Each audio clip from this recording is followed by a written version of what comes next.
Guna menggenjot kunjungan wisatawan mancanegara ke Kabupaten Badung yang ditargetkan 7 juta wisman pada 2018, Badan Promosi Pariwisata Daerah BPPD Kabupaten Badung akan melakukan promosi dengan dana sebesar 7 miliar rupiah ke sejumlah negara sasaran.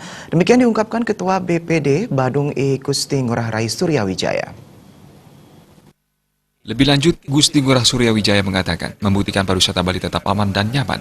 Pemerintah Kabupaten Badung melalui Dinas Pariwisata setempat menargetkan 7 juta kunjungan wisatawan mancanegara ke daerah ini pada tahun 2018. Untuk merealisasikan target itu, BPPD Badung melakukan upaya promosi pariwisata tahun 2018 dengan menyasar negara-negara potensial untuk mendatangkan wisman ke Pulau Bali dan Badung khususnya, seperti Amerika, Australia, Eropa, Timur Tengah, Singapura, Tiongkok, Korea Selatan, Rusia, India, Jepang, dan lainnya.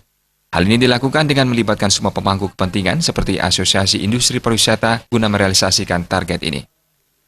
Tapi target Indonesia kan mengharapkan 6 juta ke Bali.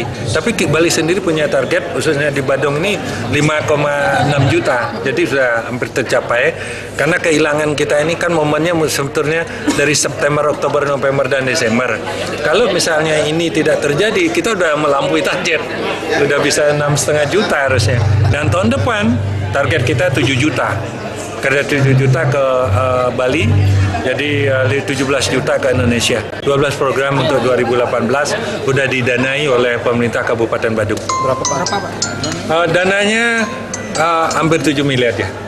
Jadi untuk didanai untuk segera untuk eksekusi program ini. Rai Suryawijaya menambahkan jika tahun 2017 target kedatangan wisman ke Indonesia sebanyak 15 juta wisman dan Bali 5,4 juta wisman, serta khusus Badung memiliki target 5,6 juta wisman tahun 2017. Sementara capaian kunjungan wisman ke Bali per Januari hingga November 2017 masih sekitar 5,22 juta dari target. Hal ini karena sejak akhir September hingga pertengahan Desember, pariwisata Bali terkena dampak erupsi Gunung Agung.